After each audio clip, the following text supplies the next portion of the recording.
Ladies and gentlemen, the next session is Enable, and let us welcome our moderator, Mr. Sahil Karanje. Can I please request Mr. Sahil Karanje?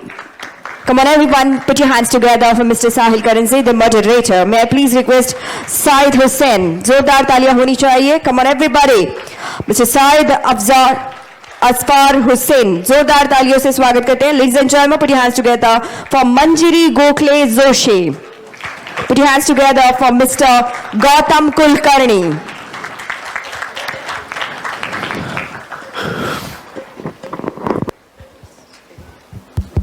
Hi. Hello. Thank you so much once again personally for coming up for this event on a Saturday. So just to begin with the enable session, we'll be talking more about how to enable and engage with your talent, right? So we have a pretty holistic or a versatile kind of a panel here with us today. I'll allow the panelists themselves to brief us with their experience and their journey so far.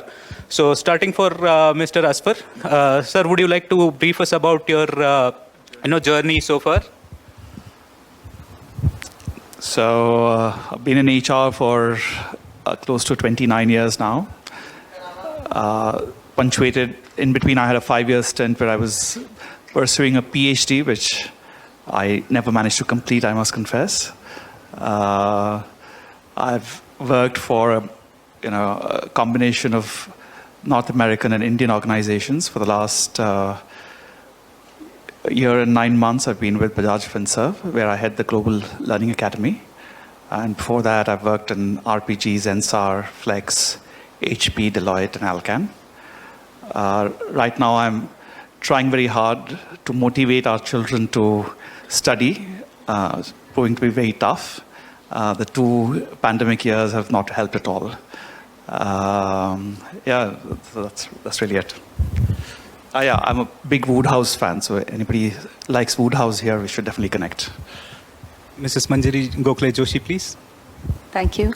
I started my career as a journalist. I was a journalist for the first 10 years and then spent about 15-20 years in corporate life. And the past 2 years, I've decided to, whatever I have tried to learn during my corporate years and my journalism years, I'm trying to implement it in our own charity called Maya Care.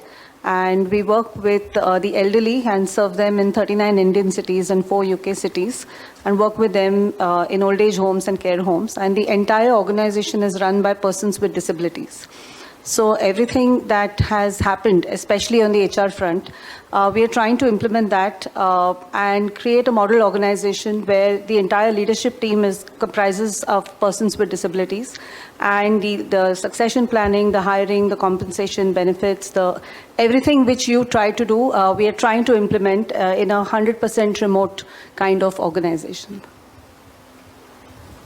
Mr. Gautam Kulkarni, please. Thank you. Good afternoon, friends. This is Gautam here.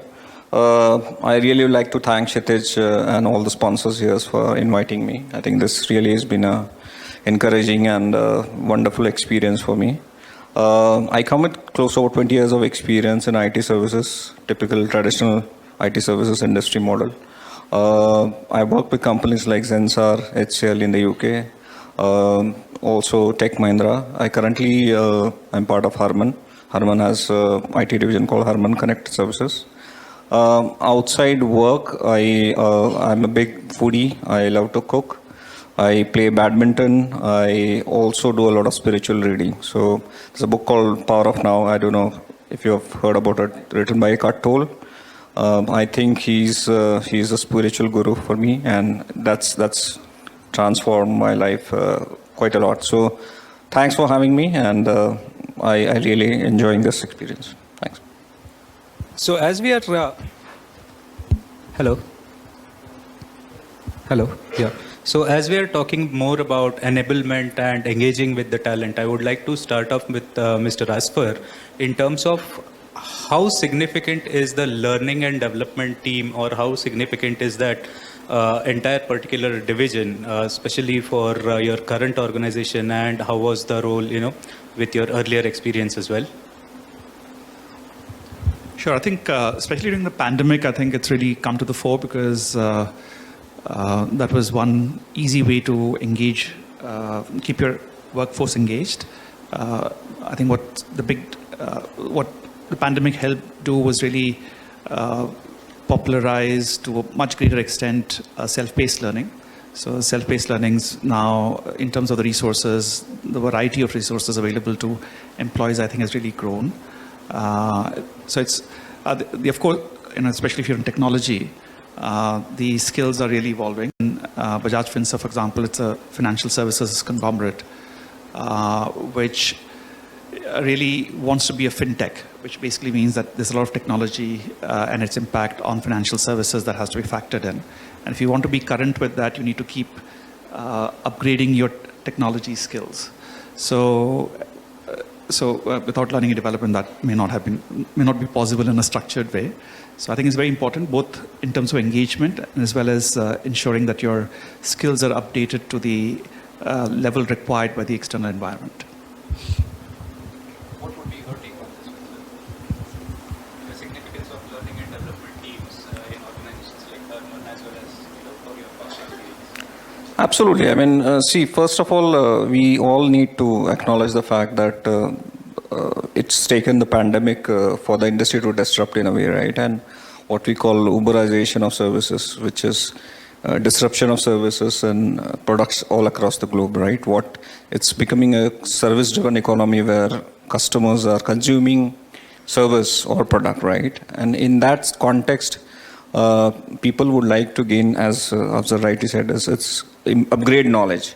I think that's been the key. And there are a lot of new technology branches I can talk of in IT, at least AI, ML, machine learning, data sciences, visualization, so there is no run-of-the-mill. Those days are gone, right, for IT industries where we had typical services models. Those are all getting disrupted, and new models are evolving, new technologies are coming. So continuous upgrading these skills to a new level, I think that's coming to the forte. So to keep the resource pool engaged, I think it's important that they also cross-skill. Companies provide that kind of infrastructure in place, and any platforms or anything that sort of helps them to acquire those new skills. I think those companies will stay in the race. Can I ask the audience a question? Of especially the HR directors and the HR heads in the room, can you name a skill which you think, skill or any one thing which you think cannot be taught at the workplace? Anything, any one thing which you think is impossible? Yes? Common sense, okay. What's your... Okay. Okay, she says common sense. Anyone, anything else which you feel is impossible to teach at the workplace? Yes? Integrity, excellent. What's your name, please? Wispy. Wispy, I think that's the answer I'm looking for, because at MayaCare, especially, as well as the other organizations I've had the good fortune of working for in the past, that's Global Talent Track, that's Zensar Technologies, ICICI, GE, Informa PLC in London. I believe that learning and development is everything. And and it's not even a department. You know, your question was, what's the department? There's no department. If there is no learning at the workplace, that workplace makes no sense because it's not going to go anywhere. And the only one thing we cannot teach, Wispy rightly said, is integrity. Because that's the one thing we tell people, that if you either have it or you don't have it. And I think what Ganesh started off this morning, then we went through, you know, the whole attract panel, what's going on in the industry, moonlighting and all of that. You cannot teach a person to be honest. That's got to be taught at home. And if it's not taught at home, there is nothing more you can do about it. Because everything we are going to say about remote working and about moving in the long run and everything else makes no sense if a person who calls himself a leader or is supposed to be a leader in the long run cannot be trusted even with his own, 300 rupee taxi bill. There is a problem. There is an integral problem there. So except for integrity, I'll quickly describe the learning journey at MayaCare. And why this is important is because the panel today is called Enable. And a lot of times when we're hiring, and we hired 569 disabled people last year and we're hiring 1,000 this year, we are always asked, send me the JD, send me the job description. And the first thing we've turned on its head, we said we don't have a JD. Okay, we don't have a JD. If we don't have a job description, that means we are welcoming someone into the organization who carries the one thing which we need, which is integrity, and we are willing to teach the rest because we cannot teach integrity. When the person enters the organization, the person is asked to do one of the two things. You take any kind of disability. Like Hitesh made this beautiful presentation, we have several people with cerebral palsy in the organization, we have hearing impaired, visually impaired people, people on wheelchairs, polio, autism, you name it. But there is always one thing they can do. And we want to focus on the one thing they can do and make them do it really well. So when they come into the organization, the first question we ask, and we ask this only once, we do not talk about disability in the organization. We just ask them once, what is your disability? You need to tell me.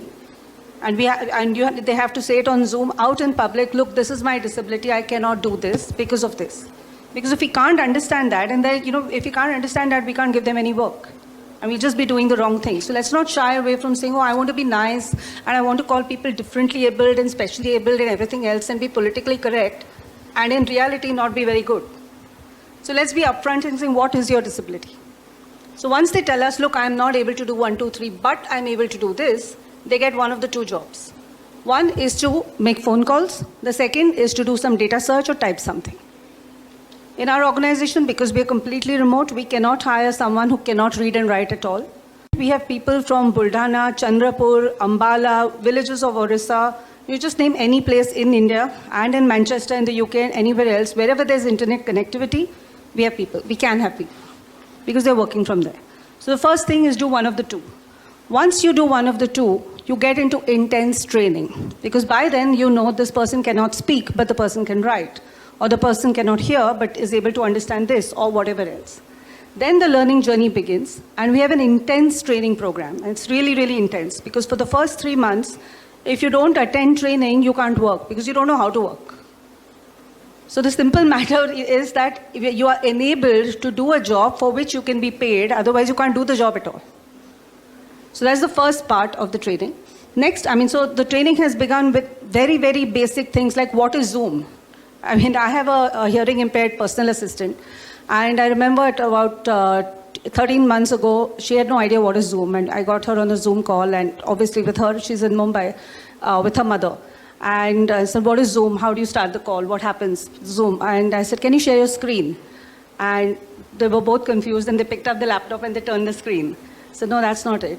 Today, believe me, if there is a message sent to her, I have a meeting at 5 p.m. tomorrow, within seconds, not even minutes, within seconds, you'll get a calendar request, you'll get a Zoom link.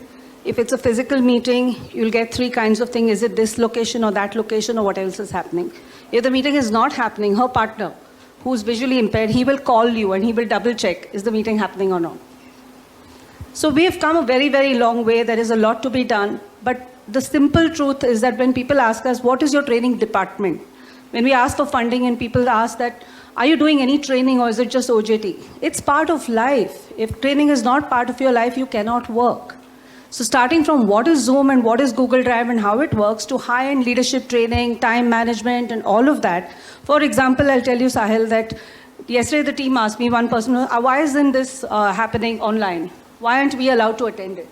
And they've already asked, I think one person has been chasing us, send us the link, and they have.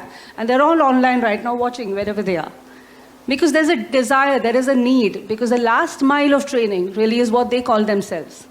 The team, speaks in Hindi and they say, hum intrapreneur hai. I se shuru hota hai, E se shuru nahi hota, hum intrapreneur hai, aur ye hamara organization hai. So then when you marry entrepreneurship with integrity, what we spoke about, there is no problem. There can't be moonlighting. Because the person is engaged, the person is with you. The person has no desire to do anything else. Thank you so much for all these details and insights. They're really, really valuable. Just a quick sort of extension to this question. So, learning and development again. So I would like to understand how is it available on demand or on the go sort of during their day-to-day life activities at the job?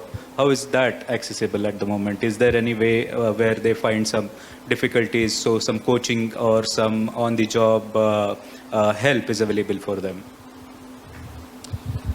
So, now I was mentioning the the self-paced learning resources have really, I think, multiplied over the last few years. And now, thanks to technology, they've also become quite sophisticated. So you have all kinds of self-paced learning resources, and they're available to all employees, right? Of course, depending on the nature of their work, the level of their in the organization, you might have additional resources made available to them. So, for example, we have all our employees have access to something called Percipio. The more senior leaders have access to, Harvard Spark or Harvard Leading Edge. You have the technology guys have access to Pluralsight, Coursera. So there's no shortage of learning resources. I think I have a slightly different experience from Manjiri here in terms of, internal learning motivation. So when I was at Zensar, we had people have a 5% or a 10% KRA connected to learning. And even there, you had self-paced learning resources. So we'd notice that till December, there'd hardly be any uptake on learning. And as the year, end came around and appraisal time was there, the demand for learning kind of just skyrocketed. In fact, even this year, I'm no longer in Zensar, but I have a ex-colleague of mine who I played tennis with. And he stopped coming in February and March. So I told him what's happening. And he said that, I'm spending all my weekends trying to make up for my learning hours for the entire year. So the self-motivation for learning, I think, is a little iffy. But I think you get much more, you get much more traction if you can connect it to something that's connected to their job. So we're all, as human beings, we all want to learn. That's absolutely necessary. So if you can connect it to the job, I think the uptake kind of increases significantly. But there's no shortage of learning available to people. It's just, I think, the willingness of people to kind of devote time to learning.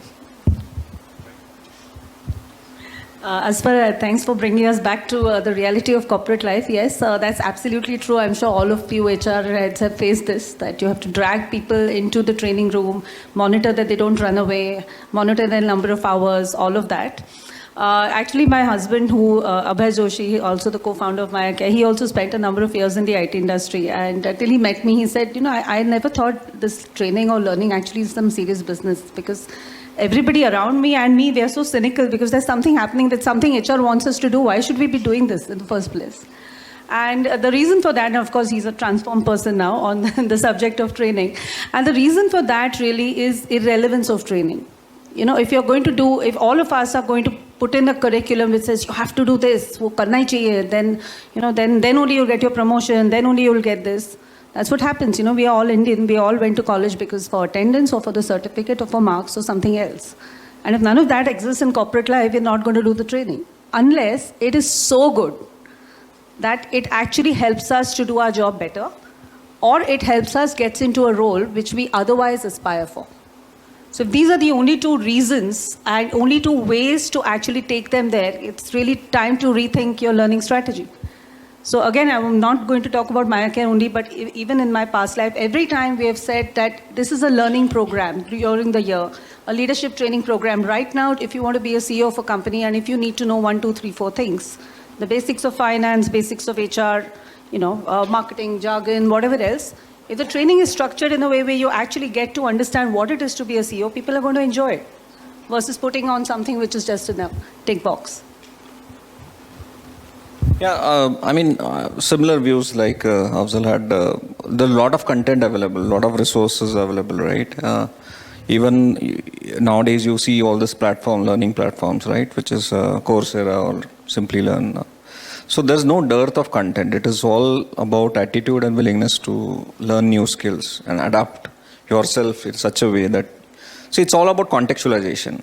I can know Java and at the same time I'm not able to write a piece of code. It doesn't make any sense. I might have so it's just how you contextualize, how you present and be relevant to the market. I think that's important skill, which not many people know. So it's all boils down to communication, very basic, right? Analysis, analytical thinking, which is, I don't think, at least in the IT industry. Yeah, the one thing I'd like to add, I think, is the role that people managers play. I think, by and large, I generally find that people managers abdicate any responsibility towards the learning of their teams. But where they do take interest, so for example, in a lot of organizations I've worked in, the people managers will say, oh, why are you going to this program, or if somebody wants to drop off, they'll say, okay, no problem, I'll drop a mail saying that, something's very important has come up and stuff. But I've seen, for example, when I worked in Deloitte, because it's professional services, there was such a culture of learning because that's the only way you could differentiate yourself from your competitors, that there was actually, when we used to run programs here in India, we actually had a waiting list of partners in the US wanting to come down and co-facilitate programs here. And that's how seriously they took it. And so that culture then kind of percolated all around. And then people took learning very seriously. And that's one place where I really found that, the demand for learning was really, really high. So I think a lot of it is to do with the culture, and culture, I think, is something that leaders and people managers need to set. Yeah, and just to add to the culture point, because a very good point mentioned. I mean, see, in the Western world, right, you would have a software developer who's like 60 or 58 years old, right? In India, if you are 30 and you're not a manager, there's terribly something wrong with you. Come on. So that's a cultural change that needs to happen, right? It's you have to be passionate about that thing in the first place. Only then you will be able to sort of align to it better. Just circling back to the initial question, at HARMAN India also, how exactly is it available on demand? How people can, reach out to their superiors probably, or some dedicated mentors? It's pretty much the same as any other IT services company. There's a lot of content available. There's a lot of HARMAN as a company has very strong ethics and cultural values. It inculcates that. So there's a lot of material also available on how the company as such has grown. So they are into manufacturing audio, and infotainment system for cars, and all the JBLs and the HARMAN card and system range. So how this company was born, what are the why stereo was invented, so there is a lot of content available. It's not just purely technology, it is also leadership styles, it is also about communication, it is also about a lot of these soft skills and all these things. And as I said, the KRAs are monitored. Obviously, you'll have a weightage at the end of the cycle. But as Afzal said, the demand skyrockets at the time of appraisal. It's not throughout the year. Yeah. Thank you. So I wanted to understand, how is the entire onboarding sort of a journey in terms of from onboarding of any particular talent or skill to the entire deployment of towards a particular project, right? So since organization like yours will be having very versatile or diversified sort of skills, right? From your agents to your own employees, right? At Bajaj Finserv. So how does that go about? So I think, again, because of the pandemic, the entire onboarding process had to be done online, especially in the insurance companies. I think the NBFC was still rather office-oriented, so you still had people coming into office.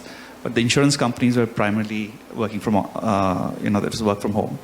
So the entire onboarding process actually went virtual, and it was done on an app. And I think in the end, decently effective. Now, of course, the employees are back in office. It's also kind of come back to offline.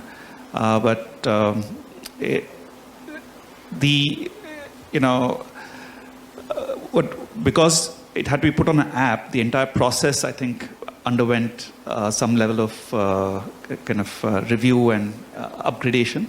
So that's really helped. But yeah, very important, especially because infant mortality in terms of attrition is very high, especially in tech jobs.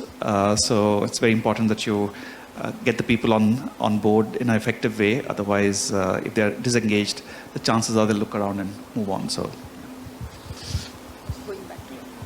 I also wanted to have Manjiri's opinion on this, since you are having a full-fledged BPO, which is run by disabled people, not just the specially abled people, but as you rightly said. So, how is this process, at your organization, as you are already working with leading technology companies like Persistent and many others? So, I would like to take your view on that also. Thanks, Sahil. So a little bit more about how we are structured. So MayaCare, as I said, is available in 39 cities of India right now. That's where the elderly are served. We are in 51 cities of India where the disabled actually live, because they just work from their own home wherever they are. And each of them actually have the choice of doing one of the two jobs. One is working for MayaCare and serving the elderly, which is functions like leading functions like running the helplines, city coordination, state coordination, of course HR and finance and all of those. And on the other side, we have recently, just in November, started a small BPO, a business process outsourcing unit within MayaCare. So that in the long run, our team of disabled people, and we call them Project Bindu. It's called Bindu because in Sanskrit, Bindu means focus. And what we have found is that unlike all of us, they don't have to go to conferences, they don't have to get into a cab, they don't have to go anywhere. They wake up in the morning, they start working. If they focus and they just work, they can do outstanding things in their life, which is why they're called Bindu. The Bindu team is divided into 3 parts, which is why we never use we don't have to use the word disabled, because everyone knows that in MayaCare, Bindu means somebody with some kind of disability which has been overcome. The data team is people with hearing, they cannot hear, so that's why they manage data. The voice team are visually impaired people because they can speak, and the rest of them are power team. So whichever other disability is the power team. So these 3 teams together really make MayaCare work, in which, again, as I said, there are 2 parts. In BPO, I'm very proud and happy to tell you that just from November to now, we are working with 3 companies, Zensar, and we recently started Persistent and ICICI Lombard, where the team is actually managing some of the back-end HR processes and actually doing work for which they're getting paid themselves to take things forward. Now, the onboarding and the processes and the management, which is your question really for this, is that once a person comes into MayaCare, none of them are employees. Okay, they are legally speaking, none of them are employees, because everybody gets paid per hour. I mean, all the challenges we've been having, all of you have been having about working from home, kitne baje start karenge, end karenge, what is happening, people are not available, they're not visible on the video, and all of that.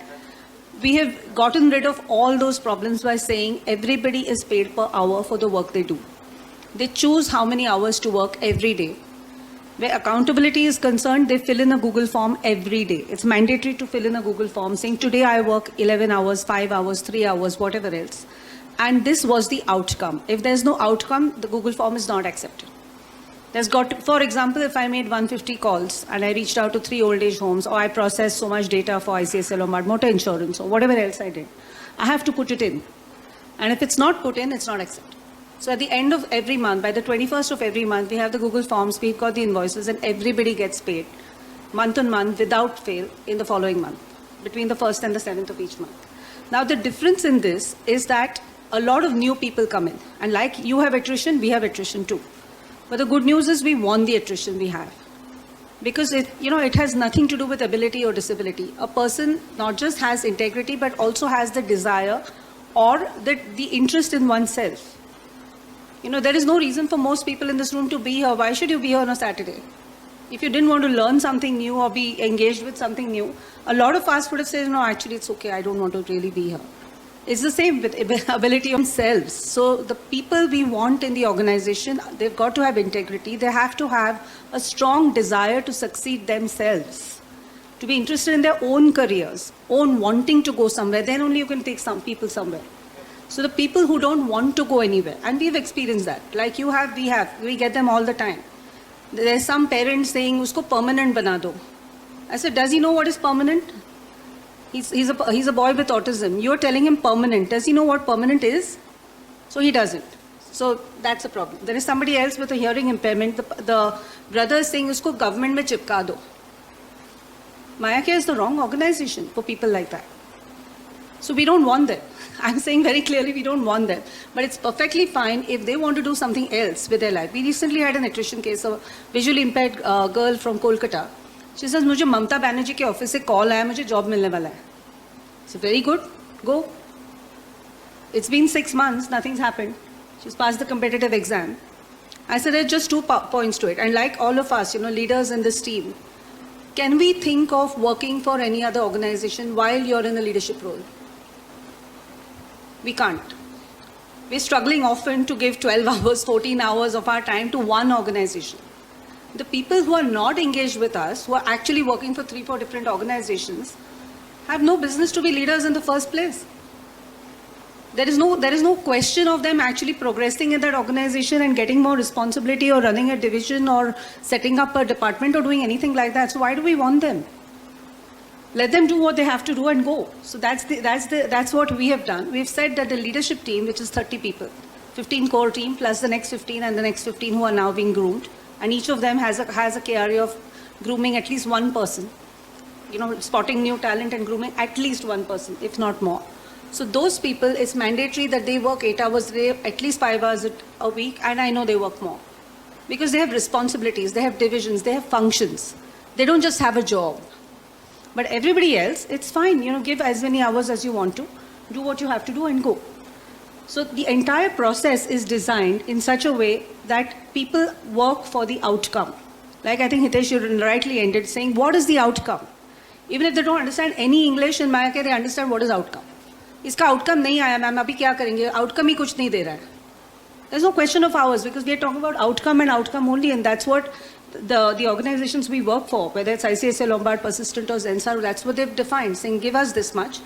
So even if you have 3 people in the job, and we usually have 6 to 10, because some people cannot work 8 hours, they have backache, they have other problems, physiotherapy, whatever else. That's not your problem. Tomorrow if any of you give us work to do, it's not your problem because you have a business goal.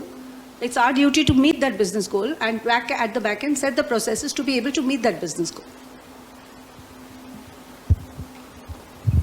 So, Gautam, from your perspective, like as you're leading a team for digital transformation, so how is the journey from onboarding towards deployment for a particular project, right? You may answer it from a fresher's perspective as well as for the experienced or lateral hires. Yeah, I mean, look, the onboarding process is pretty sort of seamless, I would say. It's during the virtual, the COVID times, it was all virtually, enabled by the app. So you'll get the laptop delivered at home. It will be a sanitized laptop. The company also assigns an HR partner who's like a HR buddy, right? Who keep a tap on you. Everything gets done virtually. So the card is sent out, and there's also, I think there was some allowance for people to buy desk if they don't have one, right? Which is also a very nice thing to do, desk or any chair or any equipments that they would need. I think, and pretty much the contract is also the same thing. I mean, there's no virtual sort of difference between a permanent employee and contractors. It's just that they are not on the payroll. That's about it, and they are paid by the hour or day. That's it. So yeah, it was up to the mark, I think. Okay, great. So with that note, maybe I can open the Q&A session. If somebody from our audience has some questions, feel free to ask.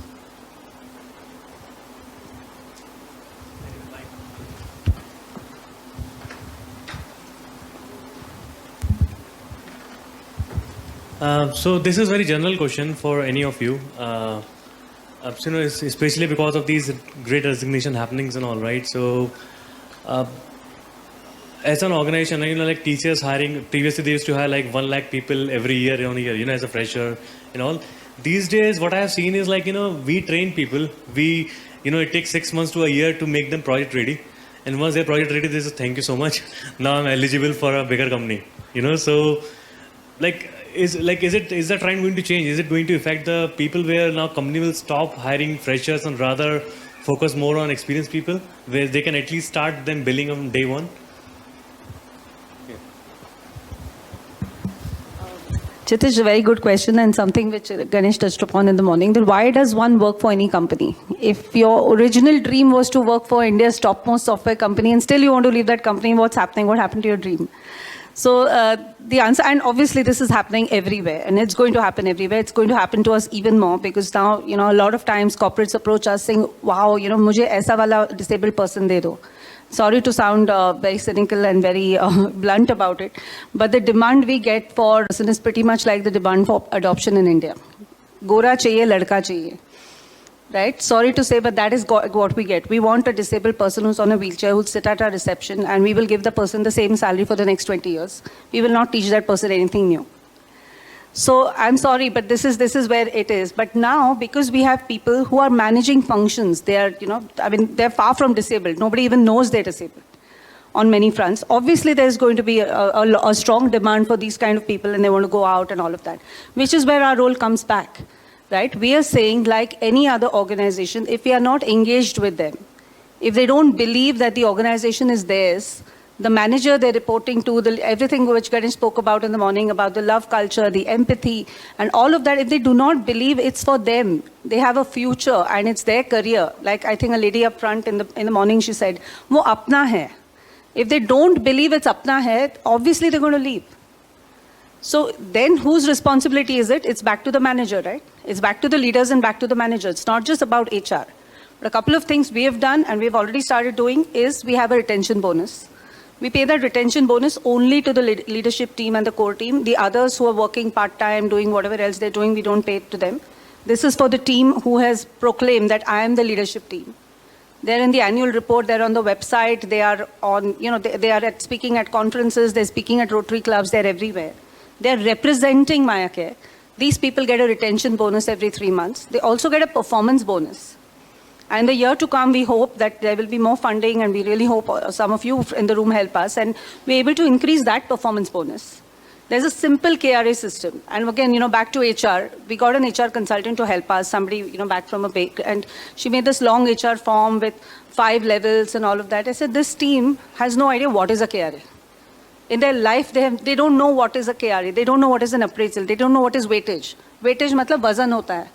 हर एक KRA का वजन होता है. We have explained that to them. So that वजन system, we have only 2 KRA. We have 4 KRAs, but only 2 ratings. 1 or 2. 1 is you get the money. 2 you don't get the money. Okay, life is very simple, and because you have to do this every 3 months. They're doing it every 3 months. They have to rate people saying इतने visits हुए नहीं हुए. ये हुआ नहीं हुआ. Numbers driven. Again, it's a learning, it's enablement. How do you teach people how to think with numbers? So we've done that. And obviously, you're going to have people saying, you're going to get the retention bonus, you're going to get the performance bonus, plus you're going to get all of this, man, samman, respect, all of the other things which you don't otherwise get. They will stay. Even, and in the midst of all that, you'll still have attrition. That's part of life, right? If a person just doesn't want to work, like Ganesh said in the morning, let them go in a week or 45 minutes or whatever it is, let them go. And even better, we have this system saying, fine, you want a government job and you want this competitive exam or whatever you've got time, because they want to work. They still remember, Maya Care kabhi nahi chodungi. So kabhi nahi chodungi, mat chodo. Don't be part of the leadership team. But continue working in whichever way you want to, in whatever role you can, and we'll pay you for it. So, if I may answer your question as well, I don't think people are going to stop hiring freshers, because I think there's an economic model that requires the hiring of freshers. So if you were to only run your business through hiring of laterals, then you pretty much have a cost disadvantage vis-a-vis your competitors. So that's unlikely to happen. That's true, but like I can specifically tell about my company majorly in Salesforce, right? So in Salesforce, we hire people at, let's say, 3.5-4 lakhs as a fresher, okay? And after 1 year, we have dedicated, we will appraise them even 100%, we will move them to 6 lakhs. But then they come back and saying, boss, मेरे को 15 लाख का offer है, 1 साल में. Do you want to give me or not? Yes or no? Or all the values, all the culture, they're happy. We literally treat them like kings and queens. But still, they said, sir, आप पैसे दोगे नहीं दोगे. मेरे को आप 6 लाख दे रहे हो, आगे 15 लाख का ईमान नहीं है sir. They literally come and say that I am getting 3x opportunity or 2x opportunity. I cannot be here. So, unfortunately, that thing is happening. So, it is. Yeah. Just to answer that, you see, the lateral hire as well as the same fresher hire will continue to happen. As he rightly said, no, the commercial model is like that. But I think the whole point is also about checking the aptitude of the person, rather the attitude. And I think there was a discussion in the morning, right? Aptitude versus attitude. How many of us actually do that checks in the interview process, right? I really doubt. And see, in the Western world, right, if you, and many of us in this room would agree, in any interviews, the HR would first of all go and check, are there any gaps in your education? Are there any gaps in your career, right? And the first questions will be the most difficult questions to answer. Why was there a gap? Just because you were not incompetent, right? I mean, not competent enough. And this is the wrong start to do, actually. There has to be a change in the thinking. The person would have taken a break for for a ailing mother or father or whosoever. I mean, whatever reason. These sort of questions should not be asked. You should actually invest the time in understanding how the person is capable enough or what's his attitude. That's the question that you should ask. I think it's the kind of interviews that I faced abroad are much, much better than what you continue to face here in India. And unfortunately, that's the truth. It has to change. Hello, sir and ma'am. So, continuing with the same topic, my question is like while hiring fresher, I'm considering a mid-sized company. Like when we hire a fresher, we prefer offering the same package what MNCs are offering, like 3-4 lakhs. But still, the fresher they prefer to join the MNC. So, what more we should offer the freshers so that they'll be inclined towards joining a mid-sized company? Anyone. Yeah, I'll just say you just need to tell them the purpose, why they would feel important in the company. If their purpose is aligned with the company's objectives, yes, obviously pay is one thing, but they will get more opportunities to learn, grow themselves, right? I think at starting point of their career, I think that's going to be the important factor. If we do ask the same question to an experienced person, they do say that join a startup. No, then you get a more exposure. Exactly. The salary is obviously the biggest motivator, and people are saying here. I mean, but there is also the second factor of having a bad boss. A lot of people in this 12 plus experience level are leaving because of toxic work culture, right? What about that? What about a bad boss? What about work-life balance? These are also important things. That they get to know once they join the company. Exactly. So these kind of questions should be part of the interviewing process. Okay, yeah. I mean, what kind of situations that they've been. Ask them questions about the real life situation they faced. What they want to do in the next 3 years, right? What is their hobbies? What are their interest levels? Probe more, right? We get into calls, we just say hi and we jump into the actual discussion. We don't even discuss what's happening around us, right? That's unfortunate. I'll give you an answer which has nothing to do with Mayake or leadership. As an employee, the number of times I have joined a company simply because I like the people. Right? So if you are the recruiter, right? In this case, you're HR, you're the recruiter, and if you like he rightly said, if you like the way they're going to treat you. Okay, the fact that you're valued as a person, as what you bring to the table, the work you're going to do, and every person, whether they're a fresher or they have 10, 20 years of experience, you get the feeling during the interview that I'm important. The work I'm going to do is going to be valued, and that's more than enough. Then you'll get the right people. Because if there's somebody who's still going to go out in the market and float a CV and then then it's better you don't take him. But you'll get the good people then. So I think one of the things that the organization needs to do is understand what is your value proposition to potential employees, and then A, do a good job of articulating that, and B, then assess people for assurance, in this case because you're hiring freshers, to see who will fit into your employee value proposition and culture. I think that organizational fit assessment, I think will be useful, because for example, I worked in Zensa, which is a mid-sized IT services company, and there were a lot of people who had offers from much larger organizations but chose not to go there. And the reason they chose not to go there was because there was something about working for a smaller organization where people know you rather than being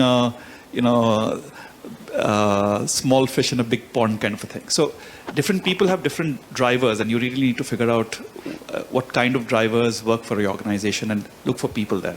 Okay. Yeah. Thank you so much. That answered my question.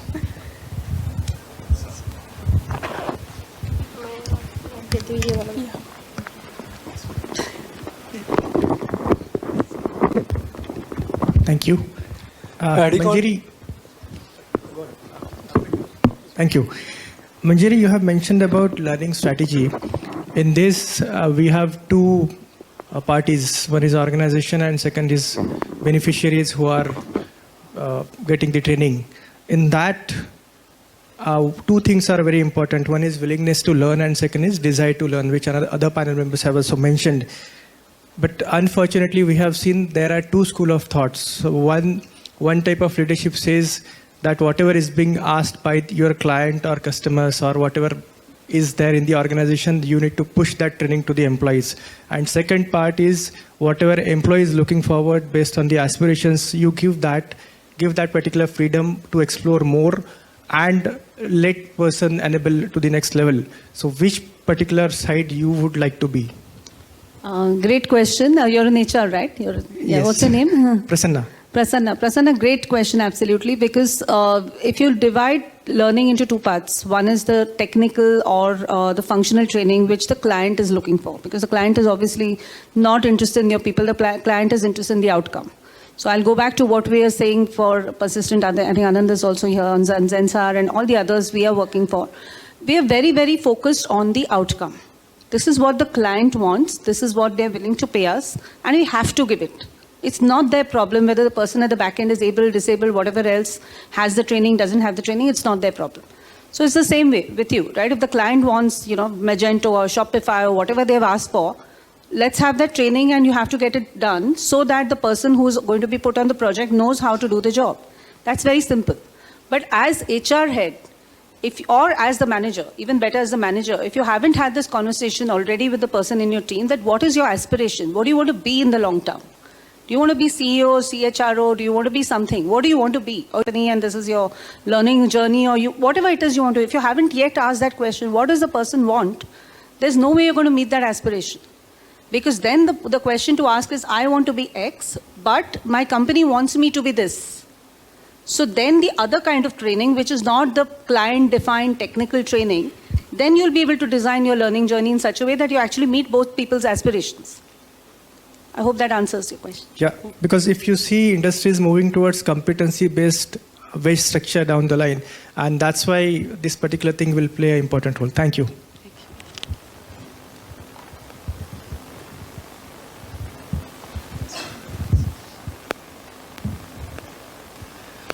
Hello, ladies and gentlemen. My name is Paresh, and I have a question specifically. That person had asked a question, and it's an addition to that question. Nowadays, I think his question was more for the IT field. In current context, what is happening is employees are getting salaries, unimaginable salaries. I mean, it's no more 20%, 30% hike. It's 50%, 100%. And no matter what ethics, no matter what value proposition, everything goes for a toss.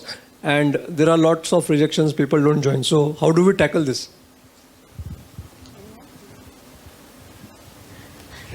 I don't mind. It's a difficult question, so they're pointing towards me. I'll give it a shot. So I think if you look at the long race, these people won't stay for long. I mean, anyway, if money is the motivator, people will come and go, right? So you can't, it's like a rat race. You can't, there can't be only one winner in the race, right? So I think it's important to, as Manjiri also said, find the purpose, ask those right questions so you can filter out these people, right? And as I said, it is just money because phenomenally there is a rise in what people are getting, what they used to get. There's no match between experience, skill set. So it is difficult, but I think once it is like a storm, like once the dust settles down, things will start getting better. And I feel these people who are like job hoppers, they're like Generation Z, right? Moving from one club to another club, hopping clubs, right? So these people will fade away in some time. But we have to all be patient and just bear with it. Just to add to that, I think in the short term, because if you have an urgent requirement, there's no alternative to offering good compensation. That's ground reality. But in the midterm, I think you need to build talent from within, and you need to build talent from within in enough quantity so that even if you lose some of them, which you will lose, you have enough people still around. So you need to invest in building talent from within. I'll just tell you what I have done in the past when, and this is a very old story, right? Every time, every few years, there is something, some technology or something which is at its peak, and then everybody knows that, and the client also believes that only these 3 people in the world can actually do this, and nobody else is capable of even understanding what needs to be done. It's just, all these are waves which come every time. Every few years they come, they go, and the same person is not important enough because the project is over. And the person is also, because they're earning now 20 lakhs, is the first to be sacked as well. Right? So we know this. It's not something which has happened for the first time. So in the past, what I have tried to do when I've been in situations like this is, again, look at people in 2 ways. That is this person interested in his own career and somebody who should be retained in this organization in the long run, even after this wave of whatever this technology is over? Is this person still interested to go further? That is one. Or the second is, like Azfar rightly said, is a person who's just going to come, do his little project, earn all his money, and just is off waiting for the next opportunity.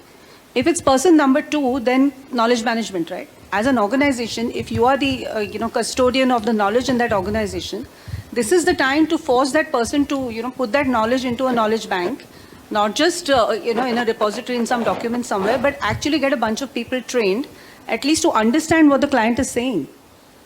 So that if you're able to engage with the client and understand and actually don't make this person the front end in the first place, then you actually have, exactly like Azfar said, some bunch of people at the back end who are going to take this project forward even after this person has shown his true colors and disappeared in just a few weeks.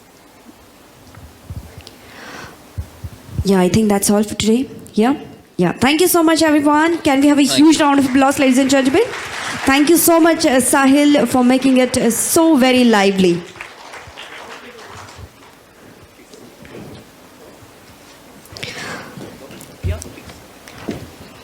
May I please request everybody to stay back? We have a small token of love for all of you. Well, ladies and gentlemen, this is all about the second panel discussion, and we had this wonderful team here. Thank you so much for your presence, and your wise words really helped magnify our cause in the best possible way. Thank you so much for being here. May I please request Kshitiz? Can we ask her?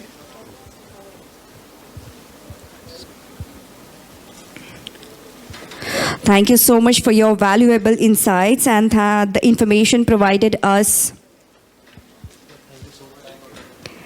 The information provided was really insightful and very important. Thank you. My sincere thanks for supporting us, and we are truly honored to have you all here. Mr. Hussain, Senior Vice President, Bajaj Finserv. Manjiri Gokhale Joshi, Founder, Director at Maya Care. Looking very pretty, ma'am. You're looking super gorgeous today. Mr. Gautam Kulkarni, Senior Program Manager. Thank you so much. Thank you for being here.